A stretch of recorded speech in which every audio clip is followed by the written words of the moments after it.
Jumat 19 November pukul 8 malam live di Kompas TV. Nah pemirsa, satu lagi tamu yang hadir di rumah saya nih selain Bang Ate, ada Dokter Felix nih, dokter spesialis neurologi dok ya? Yep.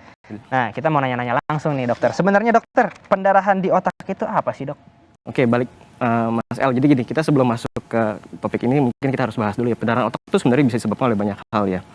Yang paling sering memang karena stroke perdarahan ya. Yang kedua bisa karena trauma kepala, misalnya kecelakaan dan sebagainya.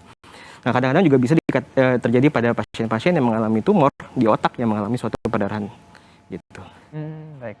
Disebabkan. Nah Bang Ate mungkin langsung nih mau nanya nih. Itu berarti itu tuh ada jenis-jenisnya nggak sih dok dari stroke itu sendiri? Oke, mungkin sebelum masuk ke jenis-jenis stroke itu mau saya jelasin sedikit ya. Boleh. Apa sih itu dimaksud dengan stroke? Jadi per tahun 2013 ini kita sudah memberikan definisi pada stroke adalah suatu kelainan pada otak, medula spinalis dan juga pada retina yang disebabkan oleh kelainan vaskular ya, kelainan pembuluh darah ya, yang bertahan lebih dari 24 jam. Nah, kalau untuk tipenya sendiri memang dibagi dua tuh, Mas Ate. Jadi ada stroke sumbatan ya, ada yang stroke perdarahan seperti pada kasusnya Mas Tukul ini. Gitu. Tapi kalau misalnya bicara mengenai ini kan stroke-nya tadi kata dokter Felix ada banyak nih jenisnya. Ya, ada dua ya. Faktor-faktornya sebenarnya apa aja dok?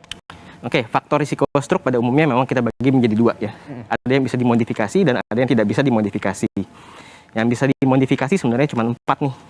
Yang satu adalah umur. Jadi umur di atas 55 tahun penelitiannya resikonya jadi lebih tinggi. Kedua, gender. Laki-laki juga dikatakan lebih tinggi nih resiko mengalami stroke dibandingkan perempuan. Ya. Yang ketiga dan keempat adalah genetik, jadi faktor keturunan dari orang tua bisa. Yang terakhir adalah ras atau etnis tertentu. Nah, kalau yang tidak dapat dimodifikasi sebenarnya banyak sekali. Ya, yang paling sering memang adalah hipertensi nih. Saya sering ketemu pasien dengan stroke dengan faktor risiko hipertensi. Ada juga kolesterol tinggi, penyakit jantung, kadar asam urat tinggi dan sebagainya. Banyak sekali di situ. Nah, termasuk lifestyle ya, merokok dan juga pola makan yang tidak sehat. oh berarti lifestyle juga sangat berpengaruh Jangan ya? ngerokok tuh El. Iya bang, saya tidak Lagi merokok. sambil makan kan. Jadi lauk nanti. Gak baik itu bang, gak baik. Nah